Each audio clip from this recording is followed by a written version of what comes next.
बिस्मिल्लाहिर्रहमानिर्रहीम अस्सलाम वालेकुम hello everyone I hope you all are doing well. आज का जो हमारा टॉपिक है that's about history of translation. पिछली वीडियो में हमने डिस्कस किया था ट्रांसलेशन को कि ट्रांसलेशन है क्या और जैकबसन के अकॉर्डिंग ट्रांसलेशन की कितनी कैटेगरीज़ हैं हमारे पास। सो वो वीडियो का लिंक आपको डिस्क्रिप्शन में मिल जाएगा, उसको ज़रूर देख लीजिएगा। और ट्रांसलेशन स्टडीज़ है क्या, ट्रांसलेशन स्टडीज़ की हिस्ट्री क्या है, इन दो टॉपिक्स पे भी ऑलरेडी मेरी वीडियो बनी है, वो वीडियो भी आप देख सकते हैं। लिंक आपको जो है डिस्क्रिप्शन में मिल जाएगा। अब टाइम को वेस्ट के बगैर लेट्स गेट स्टार्टेड। तो यहाँ से जो है ट्रांसलेशन की हिस्ट्री स्टार्ट होती है। पहले हम थोड़ा बहुत ट्रांसलेशन को समझते हैं। देखो, ट्रांसलेशन जो है ये एक मीनिंगफुल कन्वे और to carry across a message from one language to another. Convey का मतलब है एक लैंग्वेज से दूसरे लैंग्वेज में जाना, मीनिंगफुल जिसको हम समझ सके। और ये कैरी करता है एक मैसेज को, उसे ट्रांसलेट करता है, उसे दूसरे लैंग्वेज में प्रोड्यूस करता है। Translation is more complex activity than a communication. अब ट्रांसलेशन जो है ये एक कम्प्लेक्स एक्टिविटी है।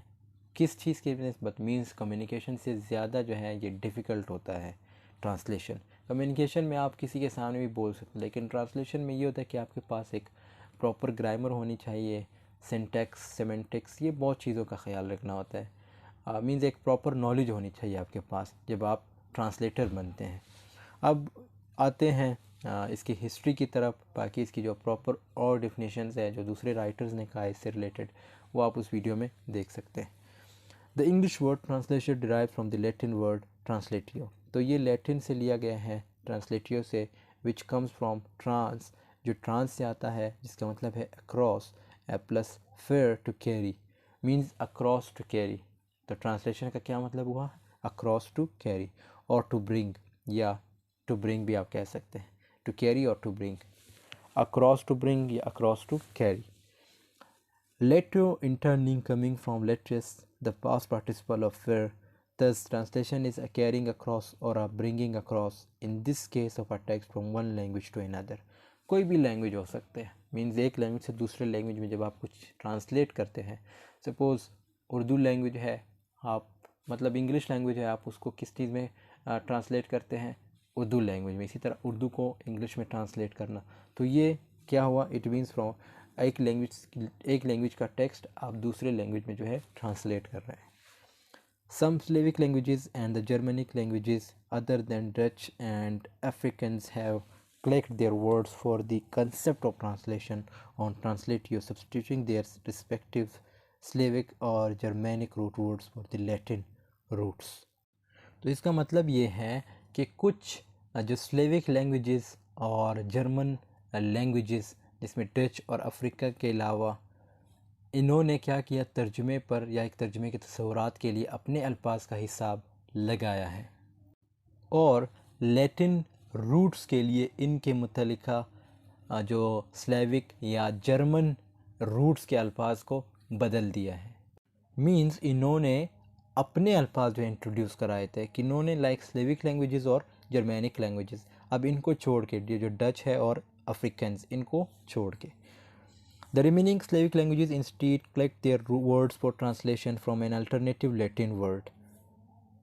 और दूसरे जो स्लेविक लैंग्वेजेस ने इसके बजाय अपने अल्फाज को तर्जुमे के लिए एक मुतबादिल लातीनी लफ्ज़, लैटिन लफ्ज़ ट्रेडेक्टियो से निकाला। यहाँ पे वर्ड मेंशन है ट्रेडेक्टियो, जिसका मतलब है टू लीड अक्रॉस और to bring across, from trans across to plus ducto, to lead और to bring.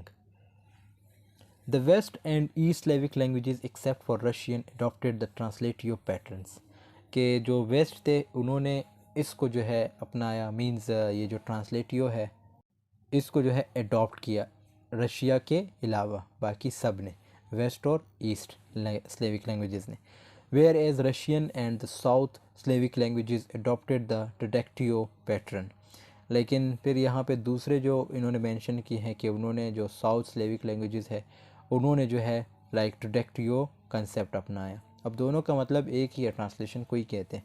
The Romans languages deriving directly from Latin did not need to collect their equivalent words for translation. Instead, they simply adapted the second of the two alternative words ट्रेडेक्टिव। तो जो Romans languages थे उन्होंने भी यही ट्रेडेक्टिव word को जो है, like जो लैटिन वर्ड है उसको जो है, जो अल्टरनेटिव लैटिन वर्ड है उसको अपनाया। मींस इसको अडॉप्ट किया ट्रेडिक्टियो को। ये 5 लेके 6 लैंग्वेजेस होते हैं romance languages. The ancient Greek term for translation metaphrasis are speaking across. तो ये फिर एंशियन जो ग्रीक है उससे भी इसका कंसेप्ट आता है, जिसका क्या मतलब है, speaking across. Has supplied English with metaphrase a literal or word for word translation. अब इस पे एक और चीज़ आप लोगों ने नोट करनी है, लाइक इस पे मेरी एक अलग वीडियो में बनाऊंगा कि वर्ड फॉर वर्ड ट्रांसलेशन क्या है और सेंस फॉर सेंस ट्रांसलेशन क्या है। ये हम नेक्स्ट वीडियो में डिस्कस करेंगे कि इसका क्या कंसेप्ट है।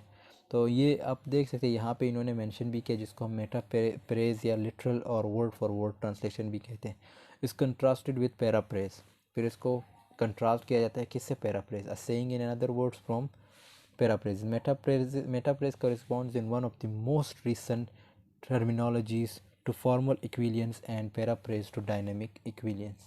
इस पे भी मैं एक अलग वीडियो बनाऊंगा जो डायनेमिक इक्विलियंस क्या है, फॉर्मल इक्विलियंस क्या है, क्योंकि ये भी इसी के थीरीज़ या टाइप्स में आते हैं।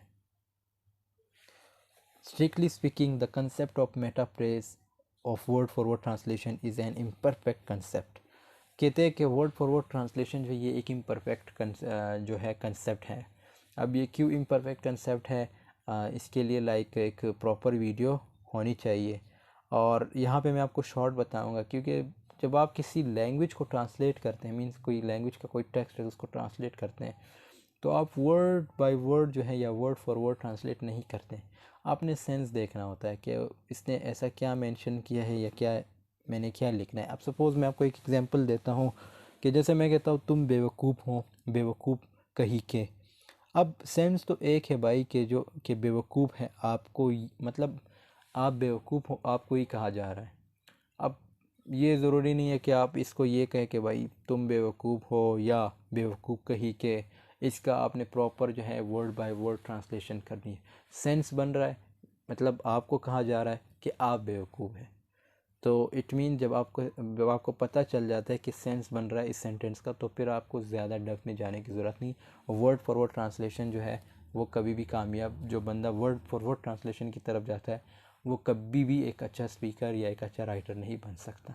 आपने सेंस देखना होता है कि सेंटेंस का सेंस क्या बनता है। खैर, इस पर एक वीडियो मैं बनाऊँगा कि सेंस फॉर सेंस और वर्ड फॉर वर्ड का क्या कंसेप्ट है। Because a given word in a given language often carries more than one meaning. अब यहाँ पे इन्होंने मेंशन भी किया है कि ये इम्परफेक्ट इसलिए है क्योंकि एक वर्ड जब आप उसके कैरी करते तो उसके डिफरेंट मीनिंग हो सकते हैं उस लैंग्वेज में। And because a similar given meaning may often be represented in a given language by more than one word. Nevertheless, metapraise and parapraise may be useful as ideal concepts that mark the extremes. फिर कहते हैं कि मेटाप्रेज और पैराप्रेज और मेटाप्रेज का आपको पता है, जिसमें हम टेक्स्ट को जो है कम करते हैं, उसको जो है लाइक एक आइडियल कंसेप्ट माना जाता है that make the extremes aspect. तो ये भी लाइक इसी से रिलेटेड है, सेंस फॉर सेंस है। मतलब आपको समझ आ गई कि बंदा क्या कहना चाह रहा है, तो आप उसको जब समझ लेते हैं तो इट कम्स इन मेटाप्रेज और paraphrase. Possible approaches to translation, और ये एक पॉसिबल अप्रोचेस है ट्रांसलेशन की तरफ। So this was all about today's. I hope this video has been helpful for you. Video पसंद आई है तो ज़रूर लाइक कमेंट शेयर कीजिएगा। मिलते हैं नेक्स्ट वीडियो में, तब तक के लिए अल्लाह हाफिज़, टेक केयर ऑफ़ योरसेल्फ।